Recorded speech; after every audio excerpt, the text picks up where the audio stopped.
Hola, hola a todos queridos amigos, oyentes y seguidores de Historia en Podcast y bienvenidos a un nuevo episodio 153 o 63 de esta sexta temporada on demand en donde ustedes son los verdaderos hacedores de este podcast. Tantas, pero tantas propuestas de temas nos llegan día a día que cada vez nos está costando más seguirle el ritmo a las solicitudes. Así que bueno, estamos ahí a full con nuestro equipo tabulando todo para saber ¿qué tienen ganas de escuchar nuestros oyentes? El único podcast del mundo que hace esto, digamos, ¿no? Imagínense con una temática tan particular como es la educación, la historia y la cultura. Así que gracias por estar ahí del otro lado una vez más. Y en esta oportunidad les voy a traer un episodio súper especial en base a todos estos pedidos que van llegando. La verdad, me sorprendió muchísimo, debo decir, sobre todo en estos últimos meses, la cantidad de pedidos sobre la historia de las bebidas alcohólicas en general, pero en particular sobre la historia de la cerveza. En un momento pensé, digo, bueno, si tantas ganas tienen nuestros oyentes de escuchar estos temas, podríamos armar una miniserie especial sobre esto, ¿no? Pero después digo, qué sé yo, puede que haya gente que no le interese tanto y la verdad está bueno ir variando los temas también. Así que vamos a focalizar en una bebida alcohólica particular en este episodio que es la cerveza, con todas las aclaraciones que yo estimo ya que no son necesarias hacer, pero digo, bueno, por las dudas, nadie está fogoneando desde Historia en Podcast el consumo de bebidas alcohólicas. Puede haber menores del otro lado, así que prohibido el consumo y la bebida, ¿no? En menores de edad, hay que consumir con moderación y toda la cuestión que ya sabemos. Eso me parece innecesario aclararlo, pero digo, por las dudas, siempre del otro lado hay algún que otro distraído que dice, che, fíjate que hablaste sobre esto y te escuchan menores. Bueno, simplemente historia de la cerveza. No estamos diciendo vayan y tomen cerveza, consumen toda la cerveza. No, historia de la cerveza. ¿Por qué? Es una historia muy particular, ¿no? Así que si no les pintó mucho el título, que puede pasar y muchas veces me han dicho, y mirá, con la historia del fútbol me pasó y después me quedé y me enganché. Bueno, este episodio es tremendamente zarpado por la cantidad de datos curiosos que vamos a tener acá adentro, pero muchísimos datos sobre los estilos de la cerveza, sobre reyes de la cerveza, sobre su origen, No, bueno, quédense porque la verdad es un episodio muy, muy, muy ameno de escuchar y aparte lo vamos a ir relacionando con diferentes edades históricas que está súper bueno. Si hay docentes del otro lado, ni qué hablar para poder enlazarlo con alguna que otra temática en sus espacios curriculares. Así que bueno, vamos nomás con la historia de una de las más antiguas y también de las más famosas de las bebidas alcohólicas, ¿no? Ahí palmo a palmo con el vino, debería decir. Algunos historiadores, de hecho, aseguran que fue la primera bebida fermentada de la historia de la humanidad, la cerveza, ¿no? Bueno, yo no tengo el respaldo empírico, digamos, no tengo los datos para asegurarlo así, pero que existe esa teoría, es cierto que existe. Y ustedes dirán, bueno, a ver, si están palmo a palmo con el vino, ¿por qué sobre la cerveza y no sobre el vino? Porque este tema de la cerveza me toca muy de cerca. Durante casi 2 años, les cuento, esto no lo sabe casi nadie, ya voy a estar subiendo a Instagram un par de fotitos para que lo vean.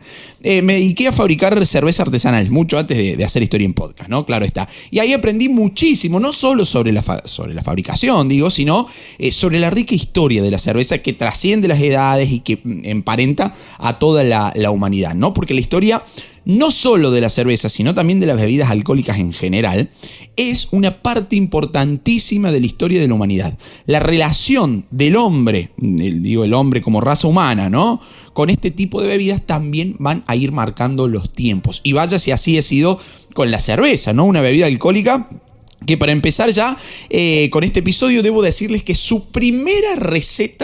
la primera receta de la cerveza data de los antiguos sumerios, hace más de 5.000 años atrás, ¿sí? Aproximadamente 3.100, 3.200 a.C. Pero resulta que la primera receta escrita, que nos da una pista certera sobre la existencia de la cerveza, se encontró en esta parte, ¿no? En la antigua Mesopotamia asiática, en lo que fue la primera gran civilización del Medio Oriente, los sumerios. Pero decir que los sumerios inventaron, así, con toda la fuerza de esa palabra, que inventaron la cerveza, es medio arriesgado, porque sería más o menos parecido a buscar, tratar de encontrar quién fue el primero en descubrir el fuego, por ejemplo, ¿no? Bueno, ¿y por qué digo esto? Porque es tan difícil intentar tipificar al o a los inventores de la cerveza, porque acá aparece el primer gran dato curioso, ¿no? Resulta que desde la revolución neolítica, desde que el hombre empezó a producir su alimento a través del descubrimiento de la agricultura, lo primero que se produjeron fueron cereales. ¿Para qué? Para hacer pan. La principal fuente de energía y de alimento del cuerpo humano a lo largo de toda la historia fue el pan.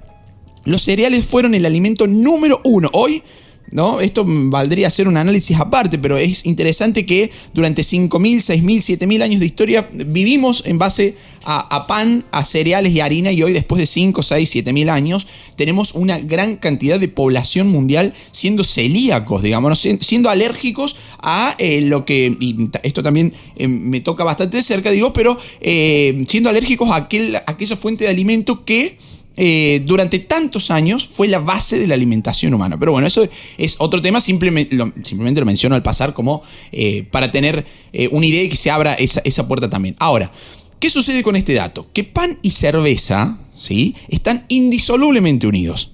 La historia de ambos van de la mano porque les cuento que la base de preparación tanto del pan como de la cerveza es la misma: cereales o harina, digo, ¿no? Levadura, fermentación y agua. Entonces, desde el Neolítico, aproximadamente entre el año 11.000 y 10.000 a.C., aproximadamente, las sociedades humanas empezaron a producir pan y muy presumiblemente, por accidente, también descubrieron la cerveza. En China, por ejemplo, también se fermentaban cereales como el trigo, como la cebada, se fermentaba el arroz, ¿sí? En la América precolombina se fermentaba el maíz, por ejemplo. O sea, que historia de fermentaciones hay por doquier, digamos, ¿no? Desde el Neolítico hasta la fecha. El tema es descifrar cuándo apareció verdaderamente la cerveza. Bueno, materia harto difícil. Algunos investigadores aventuran que ya en torno al 7000 a.C. se puede haber consumido cerveza, pero las pruebas son medias escasas. Y ustedes se pueden preguntar, ¿cómo cornos sabemos que hace 7000 años unos tipos de los cuales apenas se conservan algunos pocos huesos tomaban cerveza, ¿no? Eso es una pregunta que me hacen mucho mis estudiantes en secundaria, digo, ¿no? ¿Cómo hace saber que este esqueleto tomaba cerveza? Debe haber de dónde. Bueno, les cuento. La historia no es una ciencia que trabaja sola, siempre va acompañada por otras ciencias, como la antropología o la arqueología, por ejemplo. Hay innumerable cantidad de ciencias más, pero menciono estas que vienen al caso. Que en este caso particular son las mejores herramientas que tenemos los historiadores para indagar y conocer el origen de la cerveza, por ejemplo. Y les cuento cómo se llegan a esas hipótesis que les dije recién. La historia es así. Con el Neolítico surge la agricultura y la ganadería, toda una revolución, la primera gran revolución humana, en donde el hombre deja de ser depredador para pasar a ser productor de su propio alimento. Deja de ser nómade para convertirse en sedentario, tiene más tiempo libre. Ahora produce alimento y lo tiene que guardar. ¿A dónde va a guardar ese alimento, ese excedente de producción? Lo va a guardar en una nueva cuasi industria, podemos decir, que va a aparecer, que va a ser la alfarería. Sí, ahí aparecen los recipientes de cerámica. Bueno, arqueología y antropología, junto con otras ciencias naturales como la química, por ejemplo, van a ayudar a descubrir que dentro de esos soportes cerámicos de los antiguos sumerios, que se han conservado hasta la actualidad, se encontraban restos de líquidos fermentados de producción antigua. O sea, así es como los historiadores sabemos que los antiguos sumerios de hace 5.000 años atrás consumían cerveza, por los restos orgánicos que quedan, ¿sí?, dentro de esos recipientes cerámicos. Bueno, ¿qué va a pasar? No va a haber recetas escritas en torno a esos años 6.000-7.000 antes de Cristo. ¿Por qué? Muy fácil, porque el hombre todavía no sabía escribir. Recién en torno al año 3000 antes de Cristo el hombre inventó la escritura. ¿Sí? Segunda gran revolución humana, ¿no? Primero agricultura, después escritura. En ese contexto van a aparecer los sumerios con esta primera receta que les comentaba hace un ratito, alrededor del año 3200 a.C. Primera receta de la cual tenemos evidencia, digamos, ¿no? Puede que haya existido otras antes, sí, pero no llegaron hasta nosotros. Entonces eso nos lleva a decir, digamos, que es la primera receta de la cual se tiene data, ¿sí? Primera receta de la producción de cerveza. A ver, ¿qué hicieron entonces los sumerios con todo eso? Los sumerios van a escribir en unas tablillas de arcilla con escritura cuneiforme, ¿sí?, el uso y la producción de una cerveza llamada Sicaru. la primera cerveza documentada de la historia. Palabra que es traducida en algo así como lo que desea la boca. Sí, fíjense qué buen nombre para una cerveza, ¿no? Y vaya, si es interesante pensarlo, ¿no? Como estrategia de marketing. Pensemos en un día de calor, en una tardecita de sol, de playa, de campo, de sierra, de ciudad, de amigos, de lo que sea. Después de un fulbito, como decimos los argentinos, con nuestros amigos, de un pádel, de cualquier deporte, el famoso tercer tiempo, lo que desea la boca, una cervecita bien fría, ¿no? Una botella fría con un manto blanco del hielito del vidrio, ¿no? Como dice un amigo mío, una cerveza blanca como canilla de albañil. Y en fin, como era práctica habitual en esas sociedades antiguas, los sumerios van a vincular rápidamente la cerveza con una deidad. ¿Sí? Con un dios, en este caso una diosa, la diosa Ninkasi, y la asociaron con la elaboración de cerveza y también de otras bebidas alcohólicas. Y otro dato particular, de acuerdo a esas tablillas, es que la primera cerveza sumeria era preparada solo por mujeres. Agenden este dato, subráyenlo, márquenlo, porque vamos a volver sobre esto más tarde con un dato increíble. La primera cerveza de la cual se tienen datos escritos era una cerveza producida por mujeres. Por ahora lo dejo ahí, porque ya va a venir un dato increíble sobre esta relación cerveza-mujeres, digamos. Bien, y aparentemente ese consumo de cerveza en todo Medio Oriente se masificó. Tanto es así que fue expandiéndose por toda la región de lo que se conoce como la media luna de las tierras fértiles, que incluye a la antigua Mesopotamia y al antiguo Egipto. ¿A dónde llegó entonces la cerveza? Al gran antiguo Egipto, vamos a decir, ¿sí? Ahí los egipcios fueron los grandes perfeccionistas de la cerveza. Los tipos se encargaron de mejorar la receta, de agregarles algunas cositas nuevas y de volverla tremendamente popular. A tal punto llegó la popularidad de la cerveza que junto con el pan fueron los dos elementos y los dos alimentos, debería decir, básicos que acompañaban la mesa de cualquier egipcio. ¿Sí? Fíjense qué importante este dato, pan y cerveza, por el elevado valor calórico que aportaba tanto el pan como la cerveza, ¿no? Hasta para el tratamiento de enfermedades se usó la cerveza en el antiguo Egipto, y creyentes como eran los egipcios, creyentes de la vida después de la muerte, ¿no? De ese ritual de pasaje del alma, no fuera a ser cosa que en el más allá se quedaran sin birra, ¿no? Entonces había que asegurarse de llevarse una buena provisión de cerveza al otro mundo. Muchas tumbas fueron encontradas hace poco tiempo con recipientes con restos de cerveza para, justamente asegurar su provisión después de la muerte. Los egipcios la llamaron situm. Y a la cerveza, ¿no? La llamaron situm y le agregaron algunos aspectos importantes, como por ejemplo su coloración en base al tostado, ¿sí? En base al tostado de los cereales con la cual la fabricaban, y por consiguiente también su sabor. Y en cuanto al sabor, por ejemplo, se le adicionaron elementos con la fermentación de dátiles. Sí, ya no solamente estamos hablando de cebado de trigo, sino de dátiles, de granadas e incluso de algunas hierbas. Y acá ya va a empezar a surgir algo interesante, que son las hierbas que se le empiezan a meter a las cervezas. Así, a ver, esto no es que está escrito, que está aventurado por historiadores. No, esto ha quedado documentado por los egipcios en papiros con jeroglíficos que muestran todo el proceso de producción de la cerveza y también esta vinculación con otra deidad, al igual que lo habían hecho los sumerios, que en el caso de Egipto fue con el dios Osiris. Sí, aparentemente a este dios le encantaba la cerveza y en los festivales que se hacían en honor a Osiris no podían faltar cientos y miles de litros de cerveza y todos los egipcios ahí chupeteaban de lo más felices del mundo. Ahora, hay algunos historiadores que postulan, de acuerdo a las evidencias halladas, que los egipcios, con su vasta red comercial basada en el trueque, ya sea por todo el Nilo e incluso por el mar Mediterráneo, llegaron a usar la cerveza como moneda de cambio. Sí, así como los mayas acá en la América precolombina usaban el cacao como moneda de cambio, ¿sí? Los egipcios podrían haber llegado a usar cerveza. Y gracias a esa movida comercial de los egipcios por el Mediterráneo, la cerveza egipcia se conoció en toda esa zona. Por ejemplo, llegando también a Grecia. Los griegos van a ser los encargados de entender, fíjense qué importante esto, de entender a la cerveza como una bebida de baja calidad. De hecho, la llamaron algo así como vino de cebada. ¿Sí? Vino de cebada, o sea, un vino de segunda categoría. la medida de la bebida alcohólica para los griegos era el vino. El vino era la referencia para los griegos. Y va a ser un mercado difícil entonces el mercado griego para la cerveza.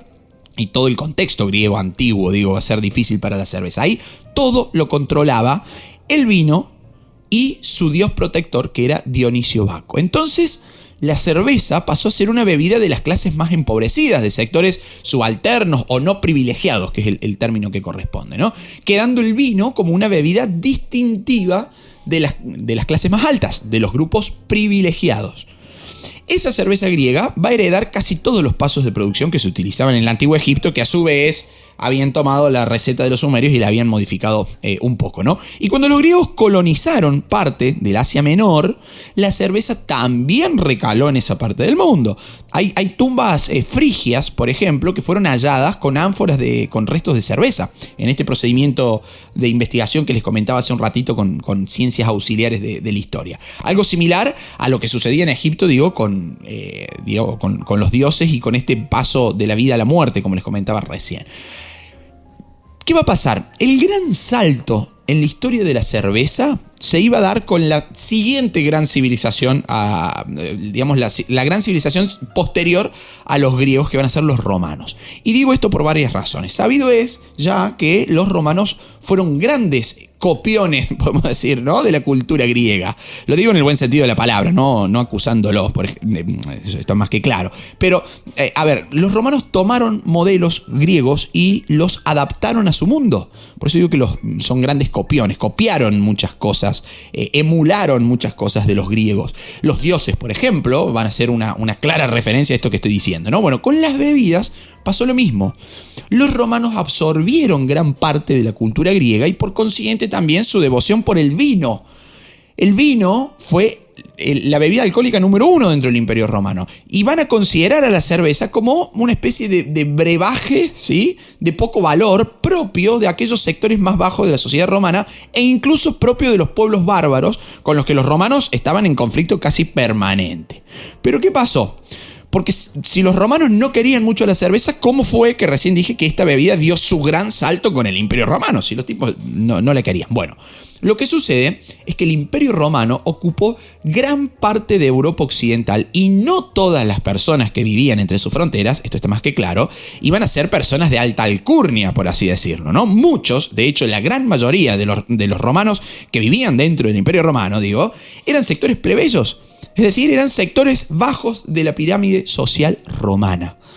¿Qué bebían esos tipos que no llegaban a darse el lujo de tomar un buen vino? Bebían, no solo bebían, sino que también fabricaban cerveza. Así, el uso y la fabricación de la cerveza se europeizó. ¿Sí? Esto es un término que me corresponde, ¿no? Se expandió por toda Europa gracias a este dominio continental prácticamente que tenía el Imperio Romano de Occidente. Y así, por ejemplo, los pueblos bárbaros del norte de Europa fueron los que más tomaron esa tradición de la cerveza y hasta casi diría volverla propia, ¿no? Como un rasgo distintivo de su cultura. Y fueron esos pueblos bárbaros, es decir, de las afueras del Imperio Romano, quienes terminaron por darle el nombre a lo que nosotros conocemos hoy como cerveza. Hasta el momento venimos repasando diversas palabras con las cuales se ha conocido la cerveza, pero fueron esos pueblos no romanizados quienes se encargaron de bautizar a esta bebida alcohólica como cerevisia. Así se marcó una clara diferenciación con los romanos de bien, que tomaban vino, mientras que los plebeyos, los bárbaros, las clases subalternas, bebían cerevisia, que es etimológicamente la raíz de lo que nosotros conocemos como cerveza. Y esa marcada diferenciación social, en el consumo de bebidas alcohólicas, se va a profundizar en Europa con la llegada del cristianismo a un imperio romano que ya estaba bastante tambaleante, ¿no? Que ya estaba medio en las últimas. Bueno, cuando llega el cristianismo, el consumo de la cerveza, de la cerevisia, se va a ver medio afectado también. ¿Qué pasó con eso? ¿Por qué? Pasó que en los ritos cristianos el vino era considerado como la sangre de Cristo y la cerveza era vista como una bebida de paganos, es decir, de los no creyentes en esa nueva doctrina religiosa.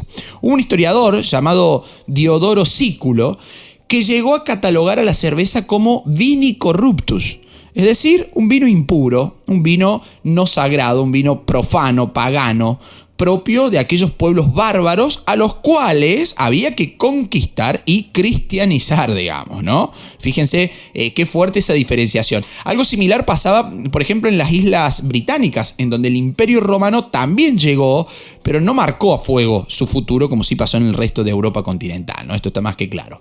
¿Qué pasaba en las Islas Británicas? ¿Qué pasó? Bueno, ahí se fermentaba la cebada y se obtenía una bebida que se la llamaba beor, de la cual se desprende el término inglés beer, ¿no? Es decir, cerveza para nosotros. Fíjese que ya tenemos la cerevisia de los bárbaros romanos y la beor de esos primeros pueblos anglosajones.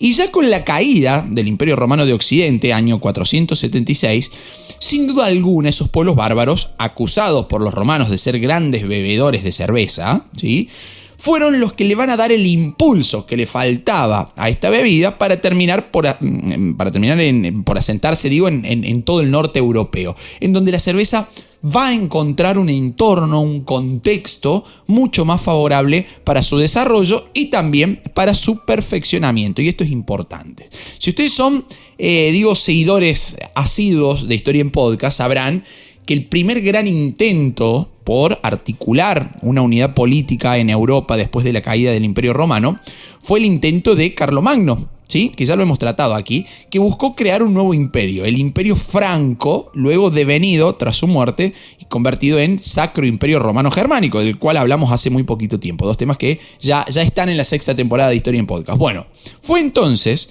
con ese tal Carlomagno que la cerveza, así como su producción y su consumo, se potenciaron notablemente. Y se preguntarán ustedes por qué. ¿Qué hizo Carlomagno para lograr ese impulso? Bueno, resulta que Carlomagno fue un gran impulsor dentro de su reino franco de la formación, de la creación de monasterios que tenían como principal objetivo evangelizar, cristianizar, ¿sí?, lo que hoy en día es la zona de Alemania y de Países Bajos.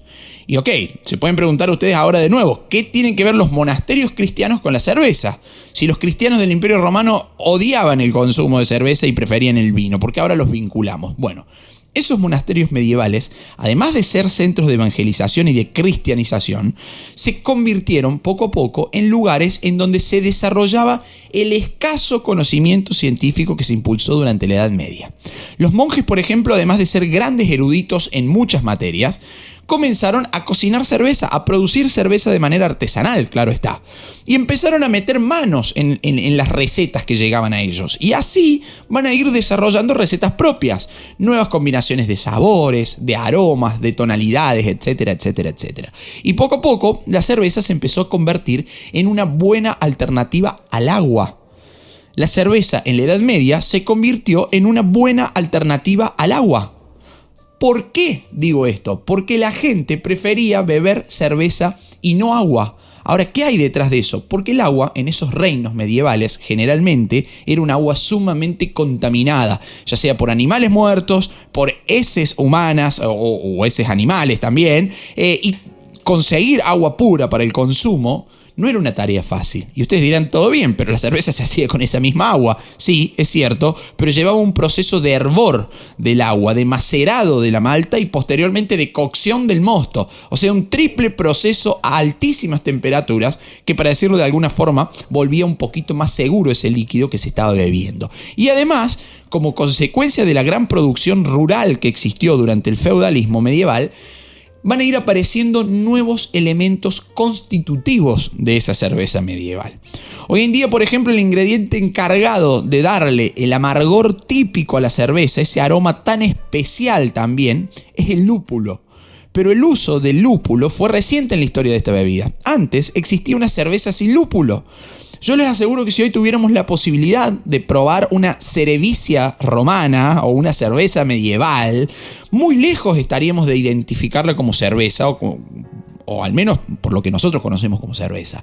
Básicamente porque nuestros sentidos, sobre todo nuestro paladar, está acostumbrado a sentir otra cosa, que es la cerveza moderna, actual, muy lupulada, ¿sí? Con mucho lúpulo. En fin, Antes de ese lúpulo, y gracias a la gran producción agropecuaria medieval, ¿sí?, en la producción agrícola en los feudos, se va a conseguir agregar a la cerveza un conjunto de hierbas aromáticas que le daban justamente un aroma particular. Esas mezclas de hierbas se conocen como gruit. Incluso, si ustedes buscan en algunos libros, también se la puede conocer como Grut. Gruit o Grut. Bueno, hoy en día, algunas cervecerías han intentado reflotar ese estilo de cerveza sin lúpulos, la verdad, que son bastante buenas, pero, bueno, a mi criterio, a mi gusto, nada se compara con una buena cerveza tradicional, amarga y bien lupulada, ¿no? Bueno, pero como dice el refrán, sobre gustos, no hay nada escrito. Generalmente, esos Gruit, esos mejunjes herborísticos eran secretos. No se conocían todas las recetas. Cada cervecero le agregaba su toque, ¿no? Y se probaban alternativas, se experimentaba, se iba probando, qué sé yo. Y acá viene un dato increíble.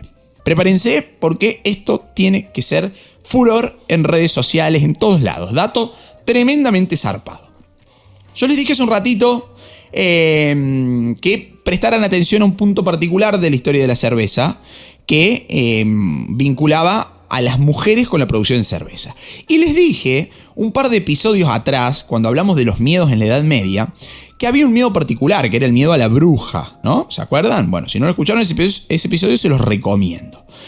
Aquí llegó el momento de vincular mujeres con cerveza y con brujas.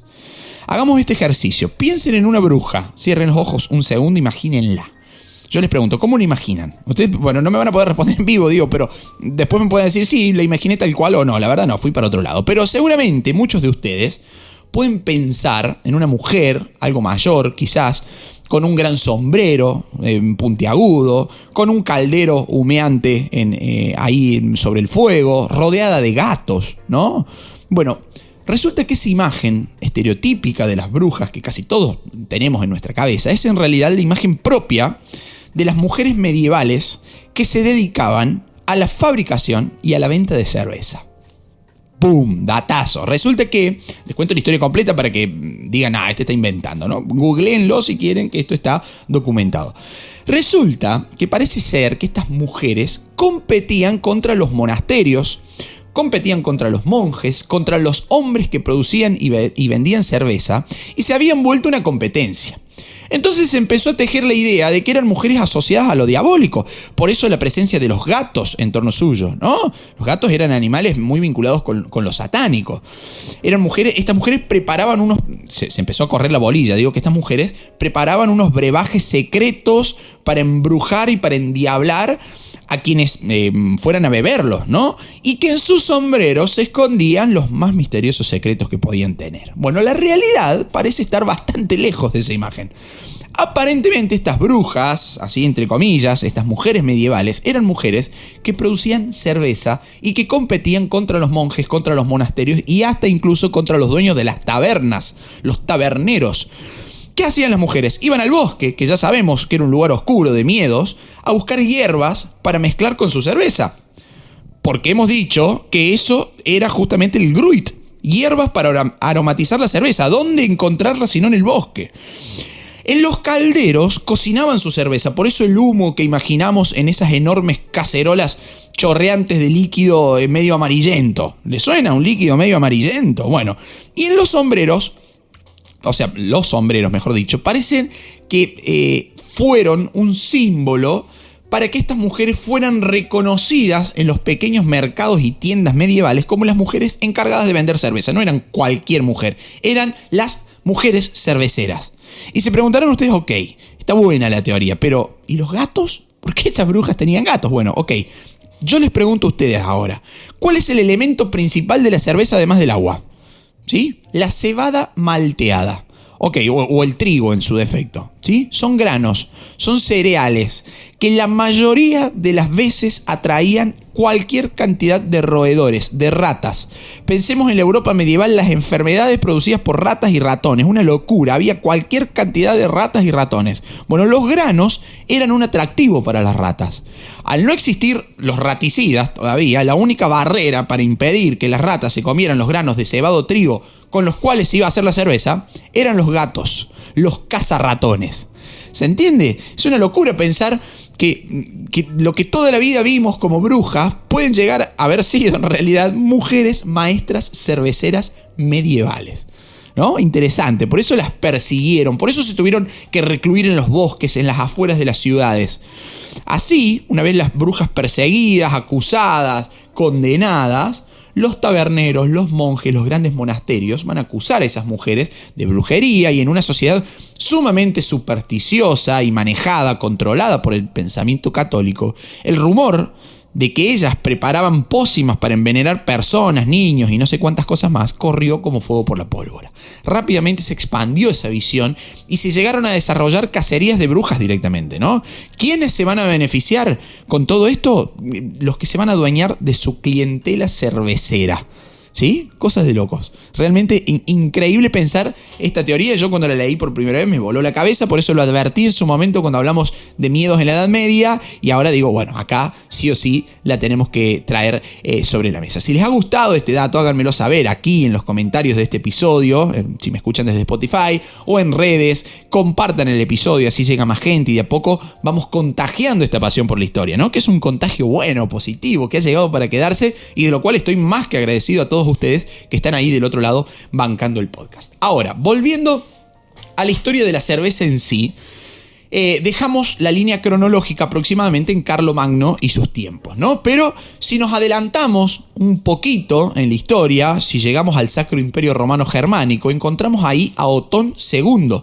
Esto también lo nombramos en el episodio de Sacro Imperio, ¿no? El emperador de este Sacro Imperio Romano Germánico, Otón II, que va a tener su página personal en la historia de la cerveza porque se convirtió en el encargado de otorgar la primera licencia de la que se tiene conocimiento para la fabricación de cerveza. ¿Saben a dónde fue parar esa licencia? A la ciudad de Lieja, en Bélgica, lo que hoy en día es, diría, casi la sede mundial de la cerveza prácticamente. Ahora, un pequeño salto cronológico hacia adelante nos va a llevar poco a poco ya al perfeccionamiento en torno a la producción de cerveza, de birra, como dicen los italianos, y de los cuales nosotros le robamos la palabra y le agregamos el diminutivo birrita, ¿no? Uno de esos primeros saltos de calidad lo van a dar los monasterios de la Orden de la Trapa, ¿sí? Monasterio que también van a ser conocidos como los cistercienses. Esos tipos, estos monjes, empezaron a seguir estrictas normas de fabricación de la cerveza que fue adquiriendo poco a poco una mayor calidad. De hecho, las cervezas trapenses o trapistas, se las pueden encontrar de las dos maneras, empezaron a adquirir fama por toda Europa por su gran calidad. Hubo una abadesa de un monasterio trapense llamada Hildegarda de Bingen, que es conocida como la primera persona encargada de agregarle lúpulo a la cerveza antes de su fermentación. Esto fue en torno al siglo XI, año 1079, dicen las fuentes. Importantísimo lo del lúpulo porque, a diferencia del gruit, el lúpulo es una especie de antioxidante natural, que además de darle sabor amargo y aroma a la cerveza, es el ingrediente encargado de lograr una conservación más duradera de la bebida, lo cual le permite ser transportada más lejos y ser mantenida más tiempo. Y sobre esto voy a volver un poquito más adelante. Recuerden, lúpulo, conservante natural que permite transportar más lejos la cerveza para que no se eche a perder. Datazo, esto es lo que se va a venir, así que estar atentos, ya vamos a volver sobre este punto. Ahora, hay una figura folclórica en este contexto, casi mítica diría, asociada a esa cerveza tardomedieval, ¿sí? Que es la figura de Gambrinus.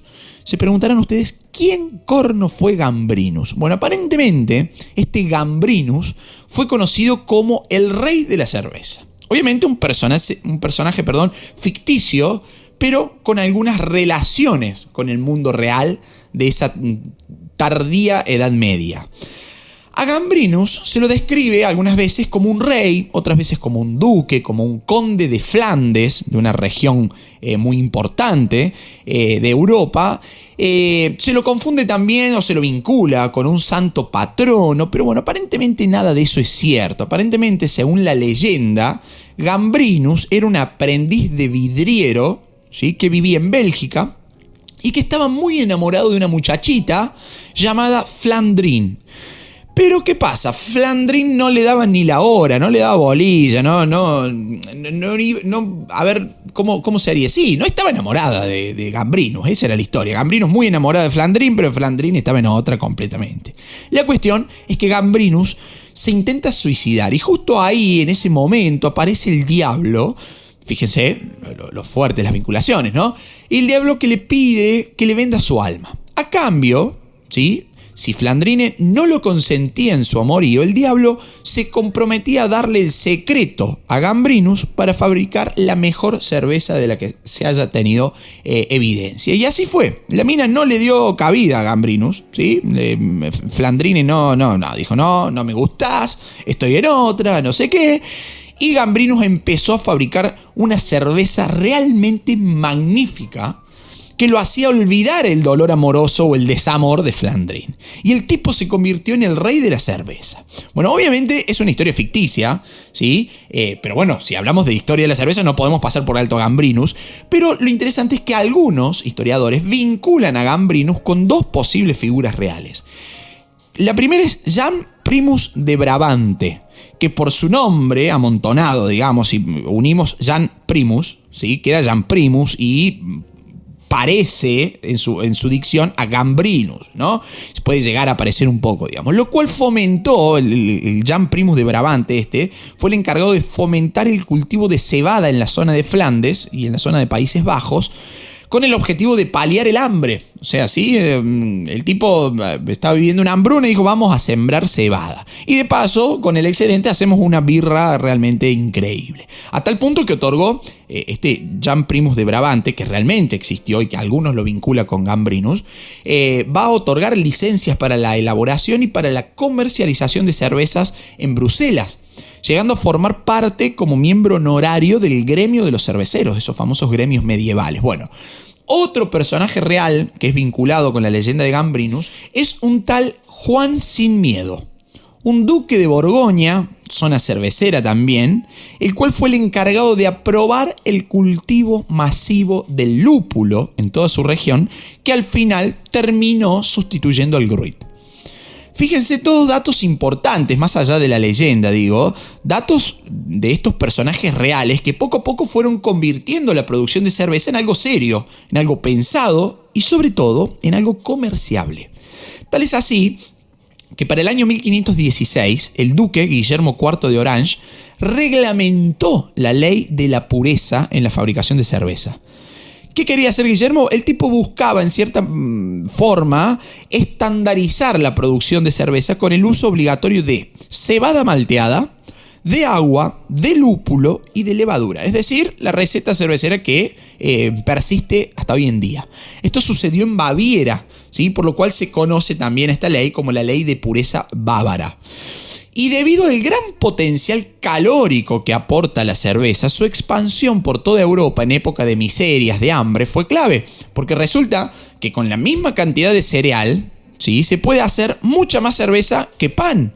Entonces hubo épocas de vacas flacas, como decimos nosotros aquí, en donde la cerveza triunfó como bebida y también como alimento para el cuerpo.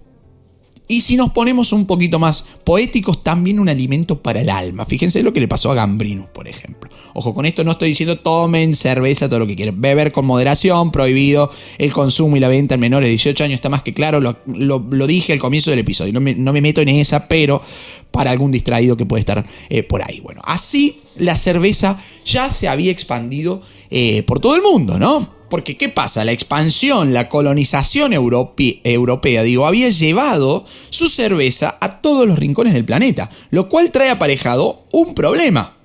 Cada vez más demanda, pero la oferta artesanal era siempre la misma. ¿Cómo llegó la solución a este problema? Fácil, llegó con la Revolución Industrial Inglesa. Fíjense cómo vamos vinculando temas, edades históricas con la cerveza, ¿no? Qué gran conductor que es la cerveza. Bueno, la Revolución Industrial va a traer esa solución. Con la producción en masa, ¿sí?, que va a venir con la revolución industrial, va a traer, o va a llegar para los cerveceros, los empresarios de la industria de la cerveza, un doble beneficio. Producían más Y además, sus obreros, generalmente explotados en jornadas de 16, 18 horas diarias, en pésimas condiciones de trabajo, esto está más que claro, terminaban destruidos en esa Inglaterra industrialista. Y solamente con ganas de ir a las public house, conocidas después como pubs, a tomar una cervecita, a calmar su sed y su cansancio con alcohol.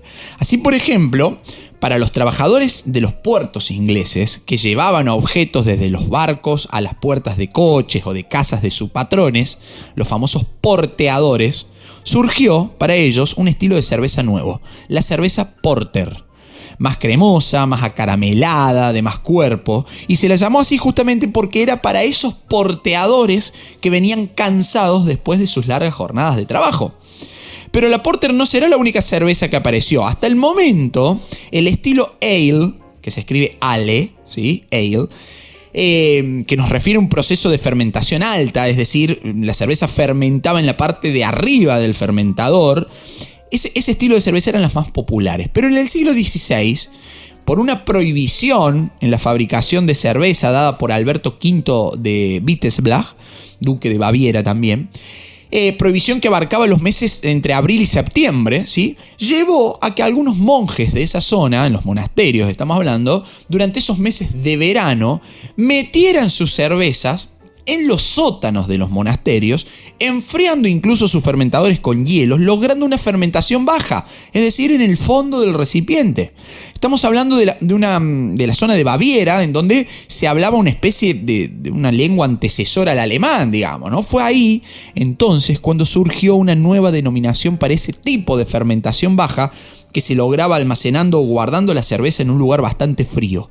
Como almacenar o guardar en alemán se dice lagern, surgió un nuevo estilo de cerveza, la cerveza lager, considerada bastante más limpia, más clara y sobre todo más estable que la fermentación a temperaturas más altas como las cervezas del estilo ale. Al mismo tiempo van a ir apareciendo otras levaduras, se mezclaron algunas que ya se conocían y eso fue permitiendo dar origen a nuevas amalgamas cerveceras. No me voy a meter en nombres de levaduras porque son cosas muy técnicas, nombres muy difíciles y los voy a aburrir seguramente. Aparte, como siempre digo, después ustedes pueden indagar muchísimo más de lo que aquí vemos a vuelo de pájaro, ¿no? Se pueden meter y bucear en toda la información que hay dando vuelta. Pero bueno, otra cerveza. Y acá vienen datos muy interesantes. Otra cerveza que va a aparecer ya en el siglo XIX, a partir del año 1842, es la cerveza Pilsen, el estilo Pilsen, ideada por el maestro cervecero alemán Josef Groll.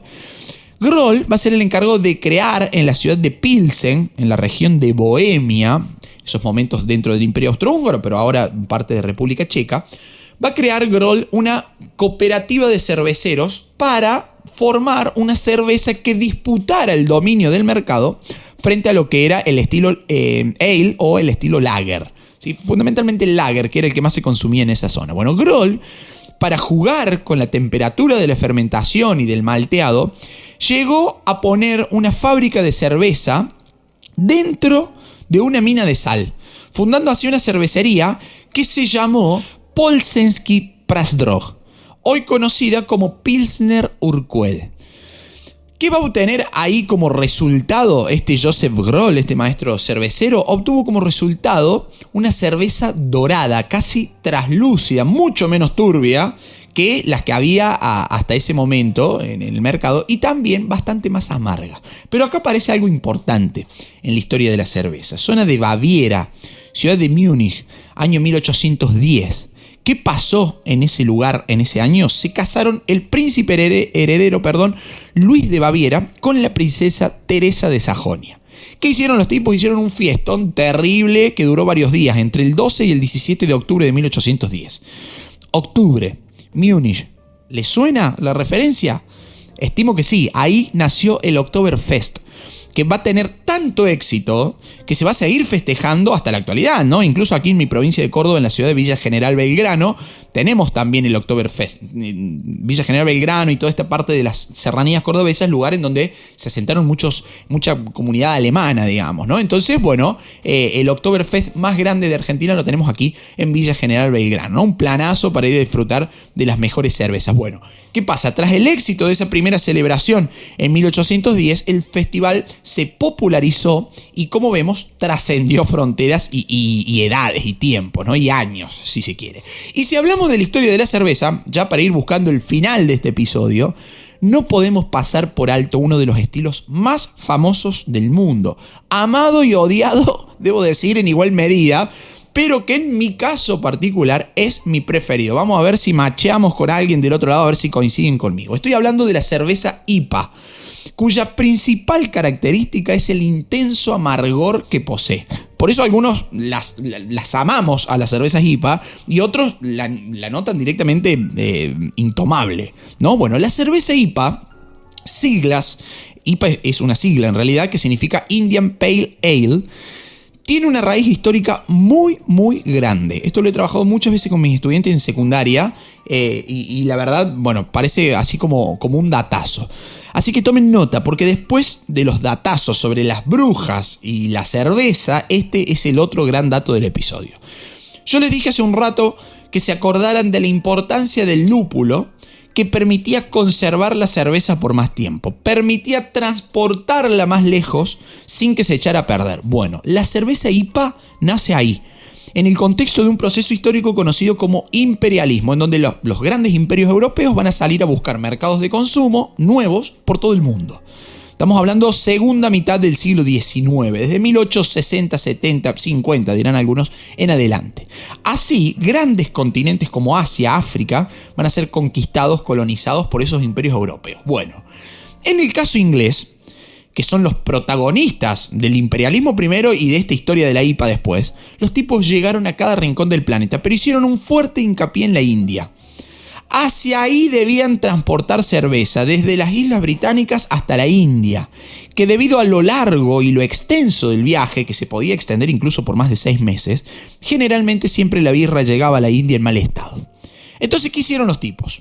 La llenaron de lúpulo para que aguantara mejor ese extenso viaje. Resultado, una cerveza fuertemente amarga y con una gran graduación alcohólica.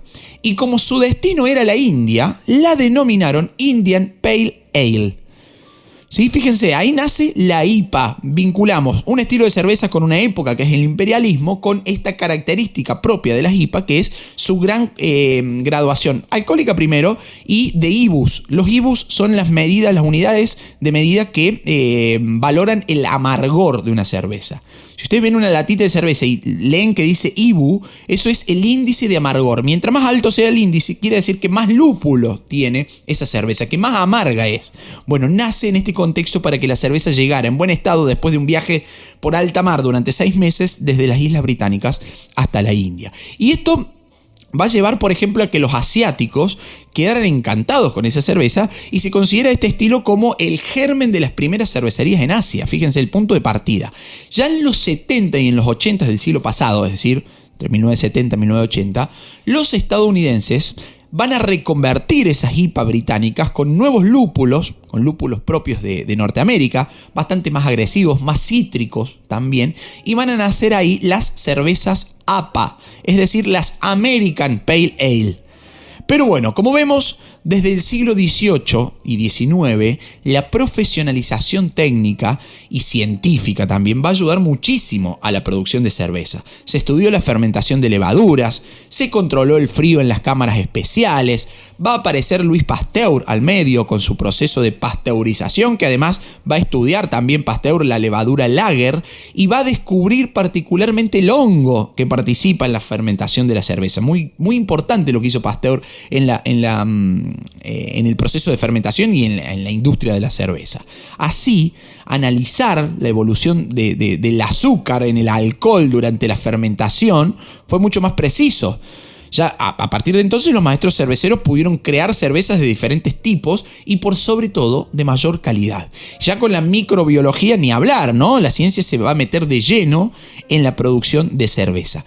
Y los adelantos técnicos, la modernización de los recipientes también van a permitir dar paso, por ejemplo, de los barriles de madera a las botellas de vidrio, posteriormente a las latas y sobre todo lo que va a favorecer a la difusión y a la canonización de la cerveza como una de las mayores bebidas alcohólicas del mundo, va a ser la propaganda en los medios masivos de comunicación, que va a terminar por catapultarla a la fama.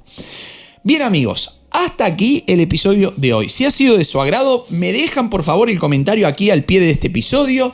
Pueden realizar aportes donativos económicos al canal a través de cafecito.app si me escuchan desde Argentina, a través de PayPal si me escuchan desde cualquier otro lugar del mundo. Ayudan un montón difundiendo este contenido porque la historia llega de manera gratuita y fácil a montones de rincones. Somos el podcast educativo e histórico número 1 de Latinoamérica. Y eso saben... ¿Gracias a qué? Gracias al apoyo de ustedes que después de casi 4 años siguen ahí del otro lado bancando Historia en Podcast. Queridos amigos, los espero en nuestro Instagram, en nuestra página web. Ahí están los links para hacer los aportes al canal, para ir a nuestras redes sociales, para comprar nuestros libros, para inscribirse en nuestra academia de historia, la única academia online de historia en Argentina, y anotarse en nuestros cursos. Así que los espero por cualquiera de nuestras plataformas y siempre es un placer leerlos y estar en contacto. Queridos amigos, hasta un próximo episodio cuando la historia nos vuelva a encontrar. Chao, muchas gracias.